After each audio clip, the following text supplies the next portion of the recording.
Ilustre deputado Gabriel, nosso comandante da minoria. Obrigado, presidente. Parabenizo mais uma vez pela condução muito importante dessa CPI.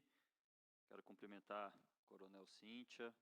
Já tivemos também algumas vezes, a última inclusive para discutir o debate e ocupação do Carnaval, por estar aqui, e reforçar, Coronel Cíntia, o papel importante seu nesse processo, principalmente como testemunha, porque participou de vários eventos chaves.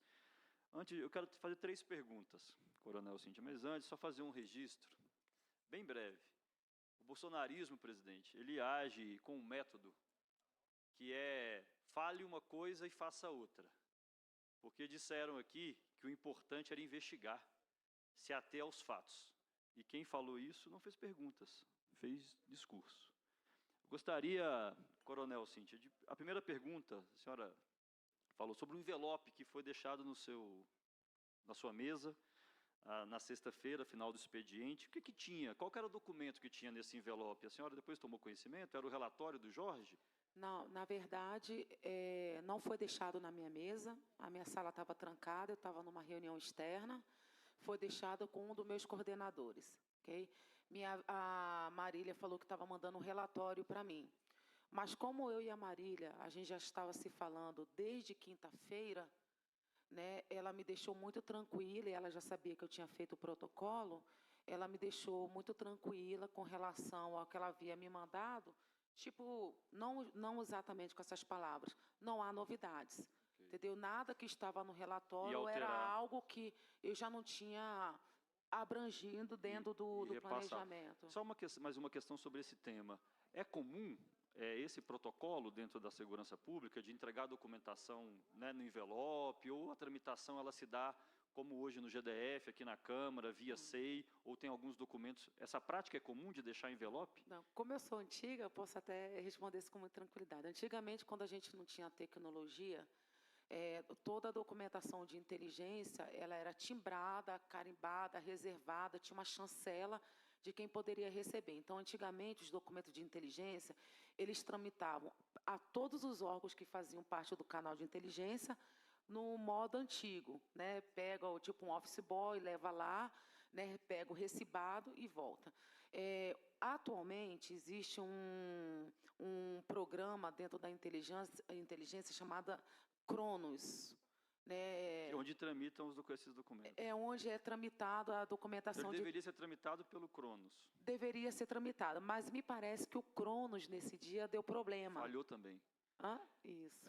É porque é uma série de coincidências, né, Coronel? O que antecede o dia 8. Isso. Não tinha efetivo no dia, a arma usada pelo quem estava na rua, foi dito aqui por um depoente, não funcionava, e agora até o sistema saiu do ar, né? Pois é. Mas, obrigado pela resposta. Tem responsabilidade de omissão nesse caso, principalmente do primeiro CPR, de documentação? A senhora disse que não tem, nada do documento que estava ali no documento alteraria, mas bom, como não é um... O que tinha no relatório de inteligência não eram informações que mudariam nada do meu planejamento. Se houvesse alguma mudança mudança que pudesse modificar o cenário que aconteceu no dia 8, seria de execução. E quando eu falo de execução, é de efetivo. A Subsecretaria de Operações Integradas, ela não trata de efetivo. Quando existe alguma situação nesse nível, são 2 caminhos que se seguem. Ou através da inteligência, através dos órgãos, ou através do secretário de Segurança Pública, através do gabinete de crise, que fala direto com o dirigente dos órgãos, que eu não participo desse nível estratégico. Vamos depois verificar também por que o sistema Cronos, né, saiu do ar exatamente no dia 6. A segunda questão, Coronel Cíntia, a senhora afirmou aqui que participou de uma reunião no dia 6 pela manhã com o secretário, então, de Justiça, o Anderson Torres, e o general Dutra. Sim, senhor. Essa foi a última agenda do Anderson antes de viajar, pelo menos pública, antes de viajar para os Estados Unidos. O que foi tratado nessa reunião? Bom, o que eu posso dizer é que essa foi a única vez que eu tive contato com o secretário Anderson. O que foi tratado é que na quinta-feira, no dia anterior, o general Dutra tinha feito contato comigo, pedindo uma ligação, uma ponte, né, com o secretário de Segurança Pública. Ele precisava de um apoio do GDF relatando que tinha 300 acampados no SMU e que ele não teria condições de resolver o problema sem a ajuda do GDF, uma vez que 150 acampados eram oriundos de outro estado que não tinha condições de financeira de comprar passagem de volta, e os outros 150 era situação de vulnerabilidade social. E o secretário Anderson, ele participou da reunião, depois ele viajou. Sim, senhor. Qual foi o encaminhamento que ele deu ao sair da reunião? De acordo com a senhora, foi pedido apoio e ajuda para poder conter? Ele pediu, essa reunião estava marcada para 10 horas da manhã, ele pediu para eu chegar 5 minutos antes, que ele queria que eu contextualizasse ele do que estava acontecendo. Eu expliquei para ele que era interesse do governador a saída do acampamento, que o general Dutra tinha procurado ajuda para acabar com os 300 acampados que estavam lá. Só que no dia anterior eu já tinha solicitado que fizesse a convocação da Secretaria de Desenvolvimento Social, uma vez que quem tem esse tipo de fomento de retorno para outro Mas estado... ele não pediu reforço na segurança ou pediu mobilização? Não, disso. ele pediu, o CMP pediu apenas auxílio do GDF. E a orientação do Anderson, a sair da reunião, nenhuma orientação nova de reforço e atenção para o dia 8? Não, o que foi tratado apenas nessa reunião de 10 horas da manhã foi a questão dos 300, okay. Entendeu? Que a Secretaria de Desenvolvimento Social se comprometeu a auxiliar. Ok, então é importante, né, a gente saber qual foi essa foi a última agenda oficial do secretário de Segurança. Que tive contato comigo, sim. E na agenda também do secretário de Segurança, que estava em exercício, porque as férias dele, de acordo com o que está publicado, era só a partir de segunda-feira, então ainda era o secretário titular, antes de viajar, coincidentemente, mais uma das coincidências, né, nas vésperas da tentativa de golpe. E a última questão, Coronel Cíntia, eu perguntei para várias pessoas que vieram aqui, e acho que para a senhora essa pergunta ela é mais fundamental, porque é a senhora que assina os pais. Sim, senhor.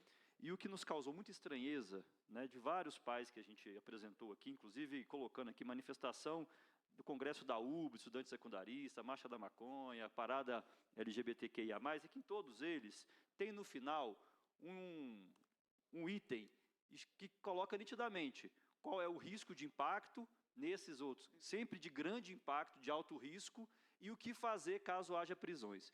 Isso não acontece em 3 pais. O do dia 4 de novembro, que a senhora também explicou, porque foi o pedido do próprio Exército, né, que é curioso. O do dia 30 de novembro, mas fundamentalmente o do dia 7, 8 e 9 de janeiro, dos atos, né, da tentativa golpista dos atos do dia 8. Por quê? E a senhora aqui expressou que tinha dito que o dia 8 tinha máximo alerta. Por que ele não consta no PAI? Qual que é o método? Por que mudou o método? Por que para alguns vale e para outros não vale? Tá, vamos lá. Quando eu falo o nível máximo de alerta, é que quando eu fiz o protocolo, eu e a minha equipe, nós fizemos o protocolo do final de semana do dia 8, nós levamos em considerações todos os cenários possíveis. Agora, se o senhor analisar, e eu tenho até aqui em minhas mãos, eu posso até deixar com o senhor, eu tenho 9 protocolos de direita com previsão de ameaça, com a mesma ameaça que constam nesses aí. Eu tenho 2 protocolos do presidente Lula com previsão de ameaça, só que ameaça ao contrário. Eu tenho protocolo de esquerda sem previsão de ameaça e tenho o jogo do Flamengo e Palmeiras com previsão de ameaça. O que acontece? Quando nós tratamos de manifestações espontâneas e inopinadas, não há tempo hábil de fazer uma análise de risco, uma análise de ameaça. Então, esses 3 protocolos que o senhor citou eram eventos que tinham sido protocolados de forma antecipada, e o que tem que deixar muito claro aqui, senhores, é que quando a gente define o nível de ameaça, não é que a ameaça está naquele evento, nos participantes daquele evento. Está em volta, está no furto de veículo, está no furto de celulares. Outra coisa também, todos os protocolos, sem exceção, a Polícia Civil do DF sempre indica a delegacia para a condução de presos. Não significa que os presos são necessariamente daquele evento. Por quê? Porque nesses não tinha essa indicação. Alguns... Porque, às vezes, a Polícia Civil, quando não tem, normalmente fica para a delegacia da área, deputado. Então, o que acontece? Quando a Polícia Civil ela define a delegacia, significa que a polícia militar, quando for para campo, ela não precisa ficar batendo cabeça qual é a delegacia que eu levo. Porque, normalmente, o doutor Paulo Henrique, ele define sempre 3 lugares, ou a primeira DP, ou a DPE, ou a 5ª DP.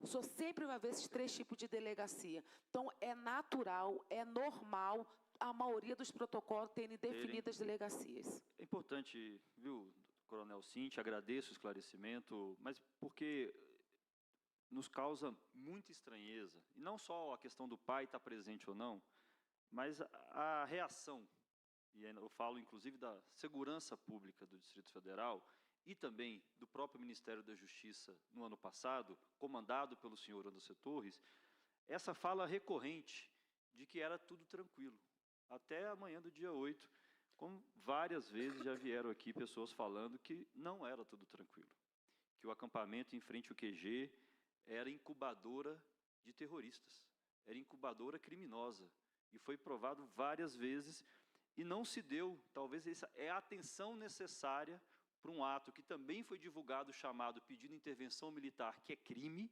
e alguns tentam confundir, dizendo que são atos democráticos. Não, não são manifestações. Pedir intervenção militar é crime, está na Constituição, está no ordenamento jurídico legal, porque não pode também defender o Estado democrático de direito à democracia, como alguns tentam fazer aqui só para um lado, e as forças de segurança terem deixado passar tão ao largo, de maneira tão despercebida, a ameaça nítida e notória que tinha o ato do dia 8, como teve no dia 12 de dezembro, como teve uma bomba que foi descoberta, e ainda bem, pelas forças de segurança, senão nós teríamos um desastre ainda maior e uma tragédia ainda maior, essa falta de cuidado ou uma permissividade muito grande com o ato do dia 8.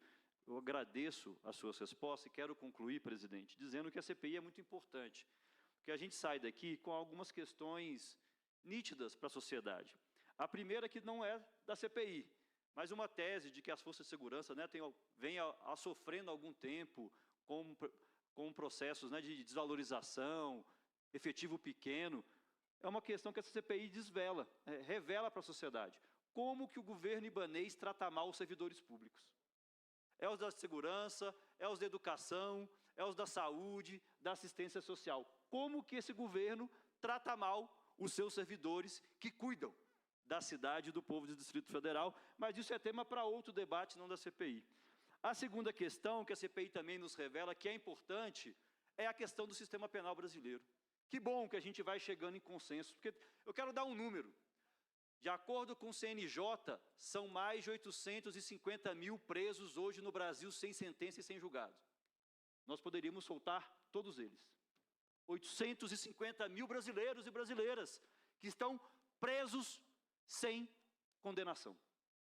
Que bom que vários parlamentares e vários partidos se unem nessa causa justa e democrática para a gente mudar a política de encarceramento em massa, que a gente sabe quem são os principais alvos nesse país, a população pobre da periferia e principalmente o povo preto desse país. Que bom que a CPI também revela uma unidade sobre esse tema.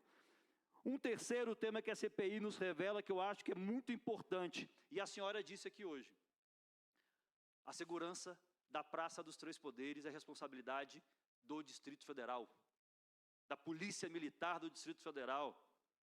Atos na Esplanada e na Praça dos Três Poderes não tem responsabilização das casas federais. É uma tarefa do GDF. E aí fica a pergunta, quem autorizou que os golpistas descessem do QG até a sede dos Três Poderes? Quem deixou? Porque tem vídeo, tem imagem da marcha descendo. 5.000 pessoas, mais ou menos, como a coronel acabou de colocar.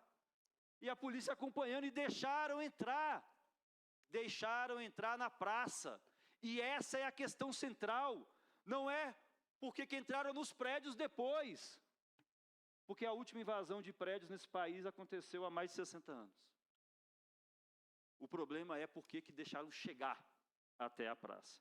E por fim, que essa CPI revela, é que o roteiro do golpe começou a ser desenhado ainda antes do segundo turno. E tinha como figuras chaves nesse desenho o ex-presidente da República Bolsonaro e o senhor Anderson Torres. E eu quero fazer duas questões e deixar aqui, presidente. Por que o Ibanez convidou o Anderson Torres para ser secretário de Segurança Pública, sabendo que ele era o articulador e o pivô de uma tentativa de golpe de Estado nessa cidade? E dizer que quem chama os golpistas e criminosos de terroristas não somos só nós, são ministros do Supremo, e eu leio aqui a frase do Alexandre de Moraes e do senhor Barroso. Obrigado.